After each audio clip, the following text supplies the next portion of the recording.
On va lire ensemble dans le livre de l'Exode au chapitre 27, verset 16.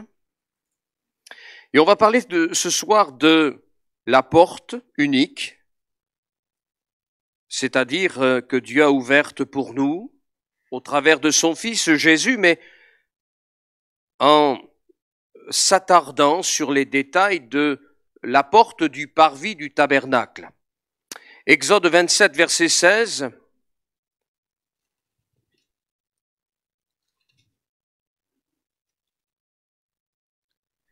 Pour toi, la porte du parvis, donc la porte unique, il y aura un rideau de 20 coudées bleu, pourpre et cramoisi et de fin lin retors en ouvrage de broderie avec 4 colonnes et leurs 4 bases. Toutes les colonnes formant l'enceinte du parvis auront des tringles d'argent, des crochets d'argent et des bases d'airain. Amen. Et Yannick, si tu peux mettre la première image. L'entrée du parvis du tabernacle, c'est un rideau artistement travaillé avec 4 couleurs, c'est-à-dire 4 tissus, le blanc, le pourpre, le cramoisi, le bleu. Et ce rideau est suspendu par des tringles d'argent, des crochets d'argent sur ces 4 colonnes de bois d'acacia complètement et parfaitement recouvertes d'airain, et elles reposent sur des socles d'airain. Première chose sur laquelle je voudrais m'arrêter, c'est que déjà là, Dieu nous dit quelque chose dans le détail. Vous savez, dans l'Écriture, dans la Bible, il n'y a pas de ceci est important, ça l'est moins. Moi, je m'arrête sur le fait que il est dit de ne pas même enlever un iota, de ne rien toucher, de ne rien enlever et de ne rien rajouter à l'Écriture. Et donc, le bois d'acacia, c'est le choix divin, c'est pas le choix de Moïse ou de ces hommes qui ont été animés de l'esprit pour la construction, mais ce bois représente tout simplement ce que Dieu veut nous dire, c'est-à-dire, elle est là, l'humanité de mon Fils. Donc le bois d'acacia, c'est l'humanité de Jésus. Mais ça ne suffit pas de le dire, on va expliquer, mais pourquoi ce bois? Là, dans cet emplacement-là, il nous parle de Jésus la porte. Pourquoi le choix de Dieu pour l'acacia dans cette construction, alors que le cèdre du Liban a tellement été non pas convoité, mais désiré par tant de nations pour la construction de leur demeure et même de leur temple antique, tout simplement, premièrement, parce que cet arbre, l'acacia, l'Écriture nous dit que cet arbre, il croît, il s'épanouit dans les régions arides. Il croît dans les régions sèches. Et il peut croître dans de telles conditions parce que sa racine ou ses racines pivotantes s'enfoncent là dans les profondeurs de la terre et vont chercher la source profonde. Voilà pourquoi le bois d'acacia, eh bien, dans les températures les plus élevées, il est là, il vit dans les terres désertiques. Cette source souterraine pour le bois d'acacia, qui nous parle de Jésus au milieu du monde, c'est le Père. C'est Dieu le Père. Et nous voyons bien que Jésus avait une racine profonde durant tout son ministère terrestre, et cette racine profonde, on pourrait la définir comme étant la communion intime avec le Père, la prière, la prière soutenue de Jésus avec le Père. Et dans Jérémie 2,13, il est dit « Mon peuple a commis un double péché, ils m'ont abandonné, moi, qui suis une source d'eau vive. » Et puis, ce bois, il est particulier. Si tu peux montrer la deuxième image, Yannick. C'est peut-être pas Yannick, c'est David. Ce bois, la particularité de ce bois d'acacia, c'est que il est dur et léger. C'est-à-dire que il a toutes les caractéristiques voulues de Dieu pour tenir durant tous ces transports qu'Israël va connaître durant ce pèlerinage dans le désert. Il est dur, mais il est léger. C'est-à-dire qu'Israël pouvait le porter, et il le fera jusqu'au jour où ils n'auront plus à ériger ce temple qui est tout simplement une tente. Dans la Septante, il est parlé d'un bois imputrescible, c'est-à-dire un bois incorruptible. Donc, ce bois d'acacia qui nous parle de l'humanité de Jésus, eh bien, au milieu du monde, un monde désertique du point de vue de la foi, de la relation avec Dieu, ce bois, il est dur, il est léger, il est imputrescible, c'est-à-dire incorruptible, et c'est le choix de Dieu parce qu'il représente à merveille la personne de Jésus. Hébreux 4,15.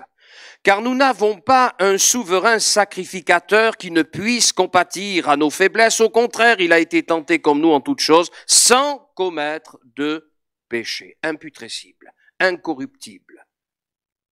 Qui, je paraphrase, dira Jésus, qui d'entre vous peut me convaincre d'avoir commis un seul péché? Incorruptible.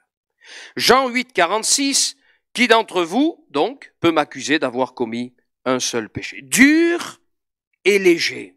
Dur, c'est-à-dire qu'il résiste à toutes les attaques extérieures, et léger, c'est le fait qu'on peut le transporter, le véhiculer. Matthieu 11, dans la version Semeur, au verset 29, « Prenez mon joug sur vous, et mettez-vous à mon école, car je suis doux et humble de cœur, et vous trouverez le repos pour vous-même. Oui, mon joug est facile à porter, et la charge que je vous impose est légère. » Donc l'acacia est une essence de bois qui croît donc dans les lieux secs, et il nous est dit dans Ésaïe 53 que nous, chrétiens, croyons être le chapitre qui concerne Jésus-Christ. Ésaïe 53, 2, il est dit « Car devant l'Éternel, il a grandi comme une jeune pousse, ou comme une racine sortant d'un sol aride. » On retrouve bien là le bois d'acacia. Il n'avait ni prestance, ni beauté pour retenir notre attention,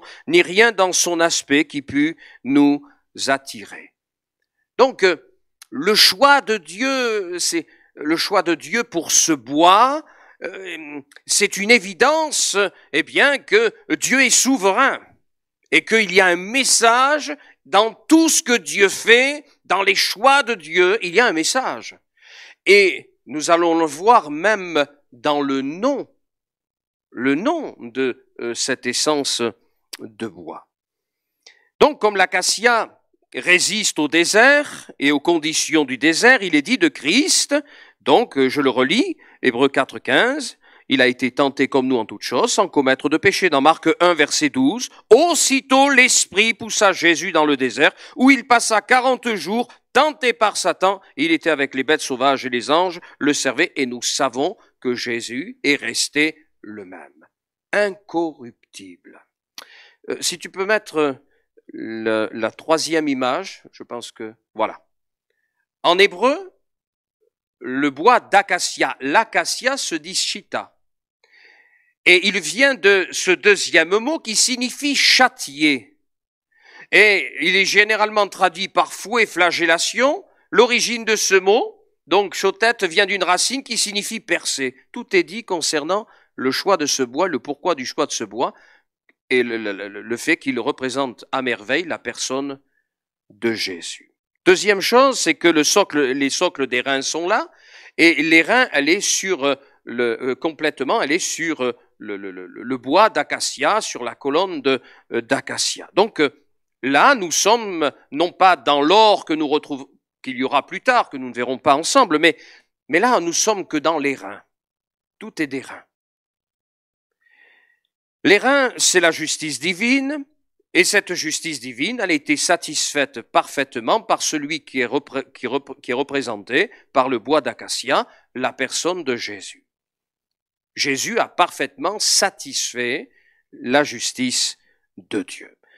Au-delà du fait que la base des reins apportait une première stabilité à chacune des colonnes puisque les colonnes qui servent à faire bien la porte d'entrée du parvis, nous les retrouvons tout autour de la tenture qui forme le parvis. Eh bien, les bois d'acacia donc avaient cette stabilité, et les reins c'est dur. Les reins c'est pas souple. Les reins c'est pas malléable. Mais les reins c'est dur. Et ça nous parle de la justice de Dieu qui est inflexible à l'égard du péché. Inflexible. Le péché, c'est le péché. Et je le disais hier soir, et je peux le dire ce soir, peut-être de façon différente, mais il n'y aura pas dans le ciel des âmes qui ne seront pas passées par la repentance véritable, puisque Christ s'est chargé de notre condamnation en donnant sa vie sur le bois de la croix. Donc les reins est une préfiguration du jugement de Dieu sur la personne de Jésus, puisqu'il s'est chargé de ce que nous méritions. Dans Nombre 21, verset 8, il est dit, l'Éternel dit à Moïse, fais-toi un serpent brûlant et place-le sur une perche. Quiconque aura été mordu et le regardera conservera la vie. Moïse fit un serpent d'airain et le plaça sur une perche, et quiconque avait été mordu par un serpent et regardait le serpent d'airain conservait la vie. Je voudrais apporter un petit éclairage sur le fait que jamais Jésus dans l'Écriture est représenté par le serpent. Donc c'est pas Jésus qui est c'est le serpent qui est crucifié. C'est la victoire de Jésus sur le serpent. Mais Jésus n'est jamais représenté par le serpent. Jésus, c'est l'agneau de Dieu. C'est la victoire de Jésus. Et il faut qu'on regarde à la victoire de Jésus. La victoire de Jésus, c'est notre victoire. Il a satisfait la justice de Dieu. Dans Jean 3,14, et comme Moïse éleva le serpent dans le désert, il faut de même que le Fils de l'homme soit élevé, afin que quiconque croit en lui ait la vie éternelle, car Dieu a tant aimé le monde qu'il a donné son Fils unique, afin que quiconque croit en lui ne périsse point, mais qu'il ait la vie éternelle. Donc, le bois d'acacia, c'est Jésus. Les reins qui recouvrent ce bois d'acacia, c'est le fait qu'il s'est chargé complètement de satisfaire la justice de l'Éternel, le jugement de Dieu sur le péché, la condamnation, elle est tombée sur lui et parfaitement il s'en est chargé. Dans Ésaïe 53, verset 5, le châtiment qui nous donne la paix est tombé sur lui. Donc c'est ce revêtement d'airain. Et dans 1 Pierre 2, 24, lui qui a porté lui-même le bois d'acacia, nos péchés en son corps sur le bois, afin que, morts au péché, nous vivions pour la justice, lui par les meurtrissures duquel vous avez été guéris. Le troisième élément qui est là, c'est l'argent. C'est l'argent que l'on retrouve donc dans les tringles qui soutiennent, qui maintiennent le rideau entre le ciel et la terre. Les tringles d'argent en même temps que les crochets d'argent.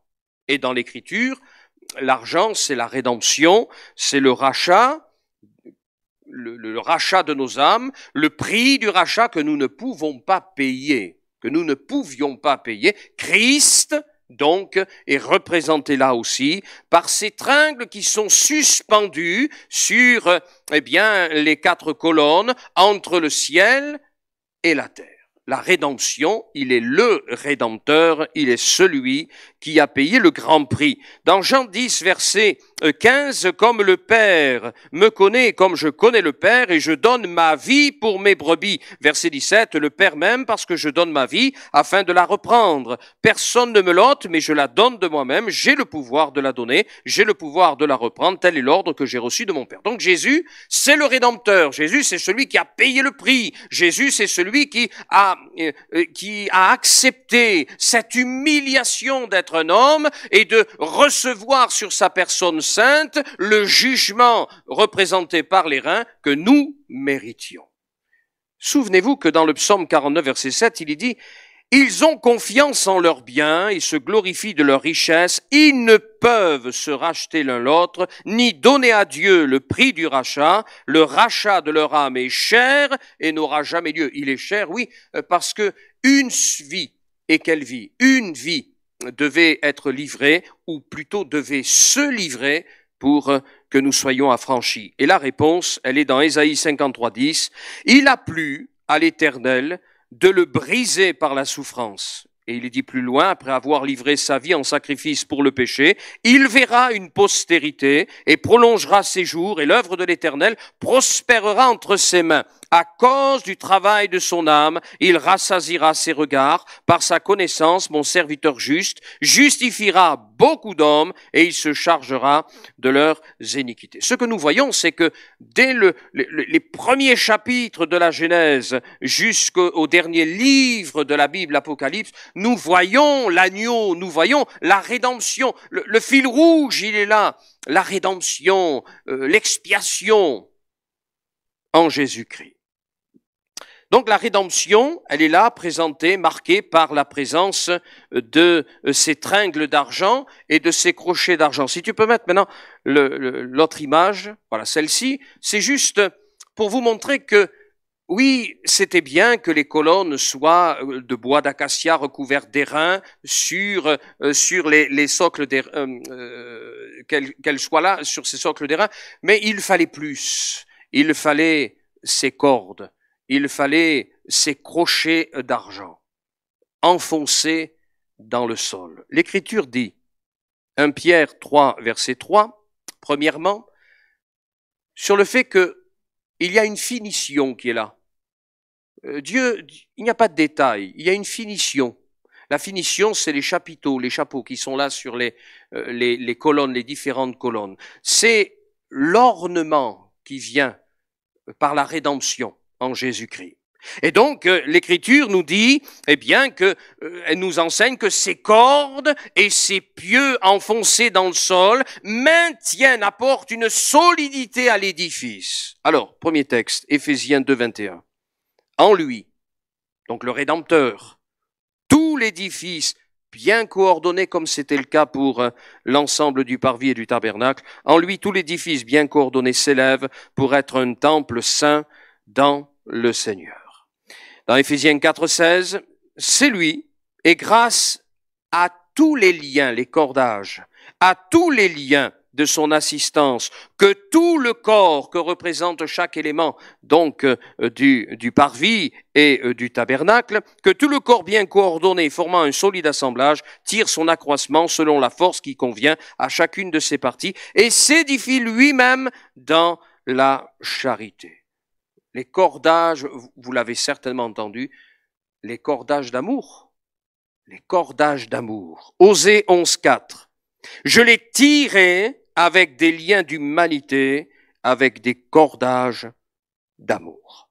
Donc, toutes ces colonnes de bois d'acacia recouvertes d'airain étaient comme, eh bien, elles étaient toutes, elles nous parlent toutes de Jésus-Christ.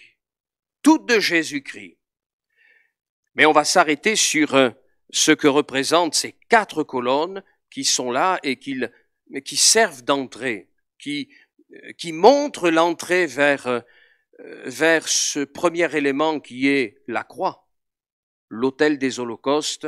L'autel des holocaustes, vous savez, je le dis souvent, régulièrement, c'est que s'il avait vraiment fallu représenter, comme certains ont voulu représenter la crucifixion de Jésus sur des tableaux, s'il avait vraiment fallu représenter la croix de Jésus-Christ et Jésus-Christ crucifié, personne ne pourrait regarder tellement ce serait ensanglanté.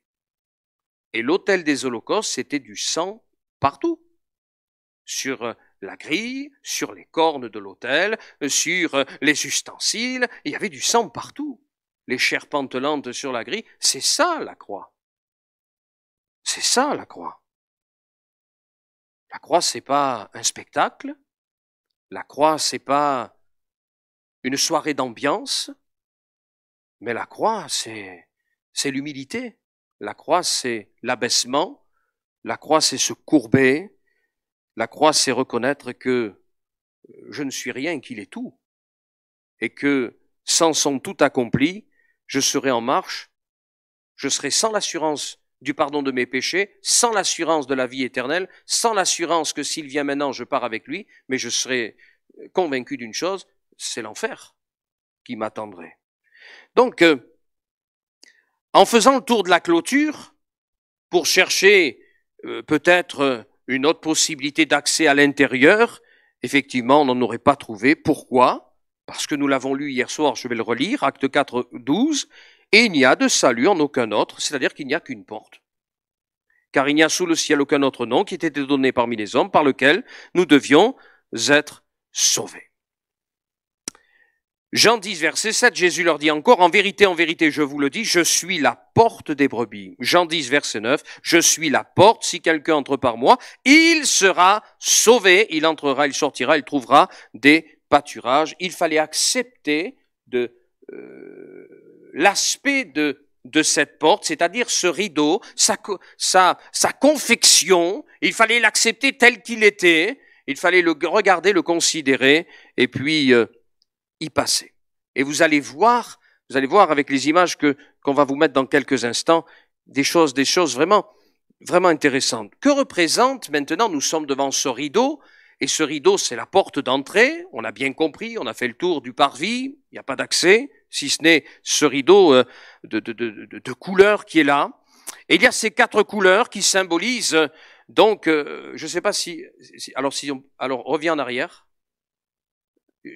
Voilà, reste là pour l'instant. Voilà, 4 couleurs donc qui symbolisent, tu peux mettre la suivante à la rigueur. 4 couleurs qui symbolisent 4 traits, 4 traits caractéristiques de la personne de Jésus. Alors il y a le blanc. Le blanc, alors vous avez vu que toutes les colonnes là, elles nous parlent de Jésus. Jésus l'homme, fils de l'homme, Jésus le bois d'acacia, qui a revêtu la justice, recouvert par la justice de Dieu. Il a pleinement satisfaite, il est en même temps celui qui rachète le Rédempteur, les cordages d'amour, tout est Christ. Mais le rideau nous parle encore de Christ. Donc le blanc, c'est sa sainteté durant son ministère terrestre, c'est sa sainteté dans sa personne, dans ses rapports avec en tant qu'homme parmi les hommes, parce que Jésus c'est Dieu fait homme, ne mettons pas la charrue avant les bœufs, ce n'est pas l'homme Dieu, mais c'est Dieu fait homme. Et donc, sainteté, et il est dit dans Hébreux 4,15, je relis ce texte, parce que c'est important, car nous n'avons pas un souverain sacrificateur qui ne puisse compatir à nos faiblesses. Au contraire, il a été tenté. Il a été tenté, comme nous en toutes choses, sans commettre de péché, ce qui signifie que Jésus, lui, il a été tenté comme nous sommes tentés, mais il n'est jamais entré en tentation. Comme malheureusement nous sommes entrés et malheureusement nous entrons dans la tentation. Deuxièmement, il y a le bleu et c'est la couleur du ciel qui nous rappelle d'où vient Jésus. Jean 3,13, personne n'est monté au ciel si ce n'est celui qui est descendu du ciel, le Fils de l'homme qui est dans le ciel. Elle nous rappelle l'origine donc de la personne de Jésus de Nazareth. Jean 18,36, mon royaume n'est pas de ce monde, répondit Jésus. Si mon royaume était de ce monde, mes serviteurs auraient combattu pour moi, afin que je ne fusse pas livré aux Juifs. Mais maintenant, mon royaume n'est point d'ici-bas. Jésus n'est pas qu'un homme, il est Dieu fait homme, il est le Fils de Dieu. On l'a dit hier, je le redis, quand Pierre reçoit la révélation de l'Esprit, elle ne me dit pas que Jésus est un bienfaiteur. La révélation de l'Esprit, elle me dit qu'il est Dieu fait homme, il est le Fils de Dieu. La troisième couleur, c'est le cramoisi. Alors c'est une sorte de rouge, oui, tu vas beaucoup trop, on va y venir, mais c'est du rouge et c'est la couleur sang. Et donc, ce rideau, cette porte, eh bien, elle me dit qu'il y a du sang. Pour que cette porte s'ouvre, il a fallu du sang. Sans effusion de sang, il n'est pas possible d'aller plus loin. Il n'y a pas de pardon, il n'y a pas de réconciliation. Mais ce qui m'a vraiment interpellé, c'est l'origine de cette couleur. Alors je vais vous lire quelque chose. On va prendre ensemble le psaume 22. Le psaume 22, verset 7. Qu'est-ce qu'il est dit? Et moi, je suis un ver, et non un homme, l'opprobre des hommes et le méprisé du peuple. Mais quand prophétiquement, Jésus dit « Je suis un ver », il ne dit pas « Je suis le ver de pêche », le petit ver, mais il parle d'un ver bien précis. Il parle de ce ver dont c'est le nom même d'un juge, Tola. Et alors ça signifie quoi?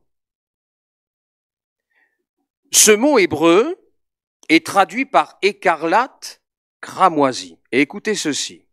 On obtenait la couleur cramoisie à partir du corps séché de la femelle qui nous annonce dans tout l'Ancien Testament, donc, comme on va le voir, le sacrifice de Jésus. Ce ver particulier, c'est le coccus silicis. Quand le temps pour le coccus silicis femelle est venu de pondre, ce qui n'arrive qu'une fois dans sa vie, il s'accroche à un arbre, la crucifixion de Jésus, il s'accroche à un arbre ou à une branche, il sait qu'il ne redescendra pas vivant. Personne ne force ce ver Tola à monter sur l'arbre. Le ver Tola va dans l'arbre pour fonder une famille et pour cela, il doit mourir. Il s'y accroche si fortement qu'il ne peut plus s'en détacher. Ainsi attaché fortement au bois, il devient comme un bouclier dur pour protéger ses œufs, ainsi déposé sous son corps jusqu'à ce que les larves soient capables d'entrer elles-mêmes dans le cycle de la vie. C'est-à-dire que la particularité de ce vers, je vais continuer la lecture, il sait qu'à un moment donné de son existence, il doit s'accrocher, c'est-à-dire se laisser mourir fixé sur un bois. Il le sait. Qu'est-il dit dans Ésaïe 32, verset 1er? Voici un roi, c'est-à-dire Christ, régnera en justice et des princes domineront avec droiture et il y aura un homme qui sera comme une protection contre le vent et un abri contre l'orage. Donc la progéniture sous son corps, comme des ruisseaux d'eau dans un lieu sec, comme l'ombre d'un grand rocher dans un pays aride. Je continue. Lorsque les larves éclosent, elles vivent protégées grâce à son corps. Les jeunes vers, après quelques jours, peuvent s'occuper d'eux-mêmes. La mère meurt. À ce moment, un liquide rouge écarlate cramoisi est répandu sur le bois où la mère est fixée, mais aussi sur les jeunes vers pour le reste de leur vie. Les vers restent de couleur cramoisie toute leur vie. C'est pourquoi on les identifie comme des vers cramoisis. La femelle cramoisie laisse également une tache sur l'arbre qui ne s'effacera jamais au fil du temps. Le vent ne peut pas l'enlever. Les eaux ne peuvent pas la laver. Et l'âge ainsi que le temps ne peuvent pas lui faire de mal. La Bible dit, dans Hébreux 13:8, que le sang de Jésus versé sur la croix est le même, a la même efficacité hier, aujourd'hui et éternellement. Par conséquent, selon Apocalypse chapitre 12, verset 11, les saints, comme il est dit dans ce texte d'Apocalypse, les saints vaincront par le sang de l'agneau, donc Jésus. Je continue. Les larves du ver ne peuvent vivre que si leur mère meurt. Parce que Jésus est mort pour les saints peuvent maintenant vivre.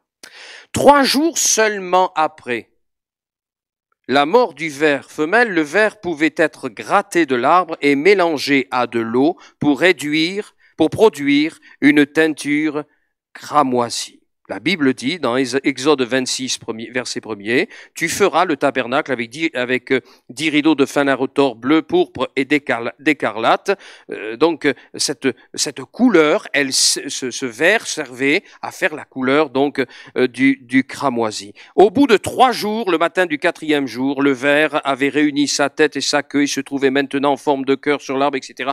Des choses absolument extraordinaires sont dans la Bible et il n'y a pas de détails. Voilà comment on obtenait la couleur cramoisie. Et quand Jésus dit « je suis un ver et non un homme », il dit « je suis ce ver-là ». Je suis ce ver-là, c'est-à-dire celui qui meurt sur la croix et qu'en mourant, il donne la vie. Et et nous sommes couverts, comme cette progéniture, par le sang de Jésus. Et puis, il y a le pourpre. Le pourpre, c'est la couleur des rois, c'est la couleur des grands. Et elle est réservée aux magistrats, elle est réservée aux grands de ce monde, elle coûte très cher et notre Seigneur en est digne parce qu'il est le Seigneur des seigneurs et il est le roi des rois. Donc ces 4 couleurs, on les retrouve tout le temps.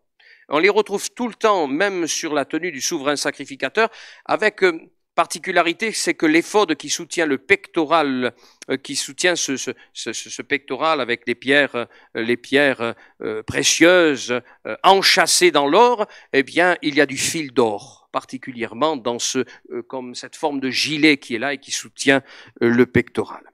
Donc, 4 couleurs qui nous parlent de Jésus et elles sont là, voilà. Donc, les 4 colonnes sont là, elles nous parlent de Jésus qui a satisfait la justice du Père, les tringles d'argent, c'est le Rédempteur, c'est Jésus, entre le ciel et la terre, et ce rideau qui est là, lui aussi, entre le ciel et la terre, et qui nous parle aussi de la personne de Jésus. Notons maintenant cette image.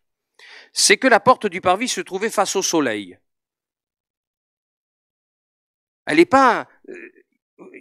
Mais Dieu est tellement sage. Elle n'est pas excentrée au lever du soleil, mais quand le soleil se levait, c'est la première chose qu'Israël voyait. Il voyait la porte d'accès à l'intimité de Dieu. La deuxième image.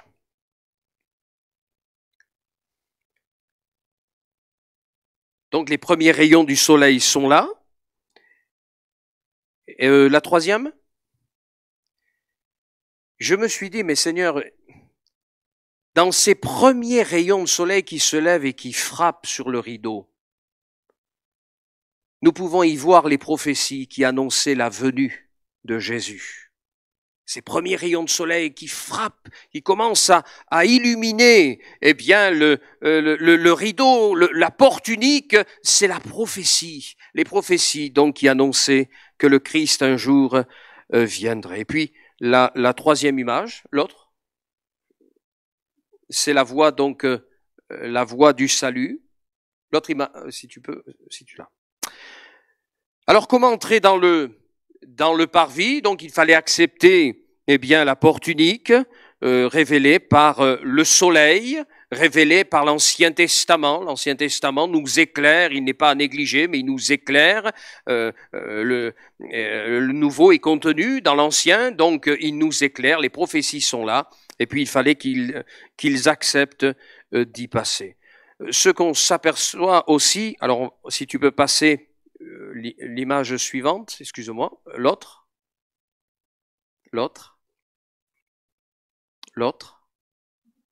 Voilà, non, parce que je ne les ai pas en tête. Mais regardez, dans la disposition du tabernacle, on retrouve la croix. Hein. La croix, elle est partout. Christ remplit le livre.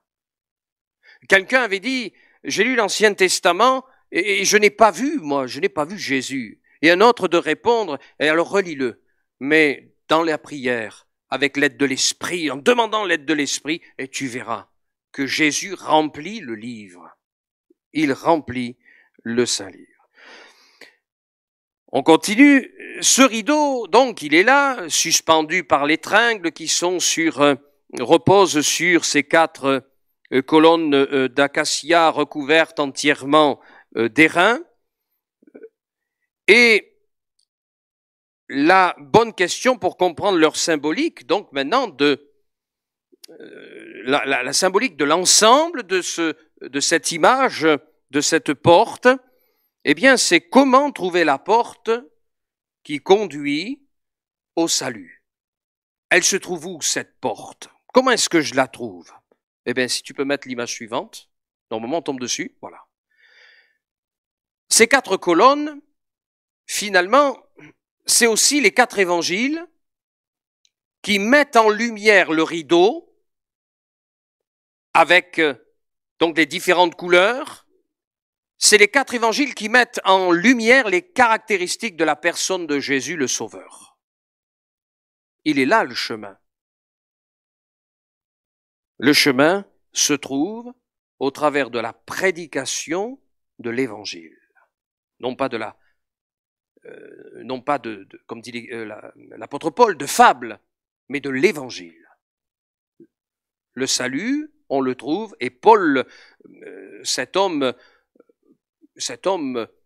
érudit, mais devenu cet homme de Dieu rempli de l'esprit, dira, mais je ne connais qu'une seule chose, c'est la prédication de Christ, Christ crucifié et bien sûr ressuscité. Donc sans l'acceptation des évangiles qui nous rappellent l'œuvre de Jésus-Christ, le Fils de Dieu, que représente le rideau, on le sait, il n'y a pas de salut. Donc c'est pour ça que c'est important pour nous, l'évangile est important, les 4 évangiles sont importants. Finalement, il n'y a pas 4 évangiles, finalement on peut dire qu'il n'y a qu'un seul évangile. Mais c'était important qu'il y ait ces différents points de témoignage concernant la personne de Jésus. C'est le principe, c'est le principe de la photo. C'était, je ne sais plus quel peintre italien devait peindre un grand roi et il avait fait une vue de face du roi, une vue de profil et de profil dans le but de pouvoir refaire complètement un portrait du roi. Donc c'est important d'avoir ces 4 évangiles, de les considérer. Ils ne se répètent pas. Ne pensons pas qu'ils se répètent. Non, ils nous parlent de Jésus. Et dans tous les détails, ils nous le montrent sous toutes les facettes et les différentes caractéristiques. Cette anecdote que je viens de citer, j'avais oublié que je l'avais notée. Je vais vous la lire. Au National Gallery de Londres, il y a un tableau. Ce tableau, c'est 3 portraits de Charles Ier. Il est représenté de profil gauche, profil droit et de face.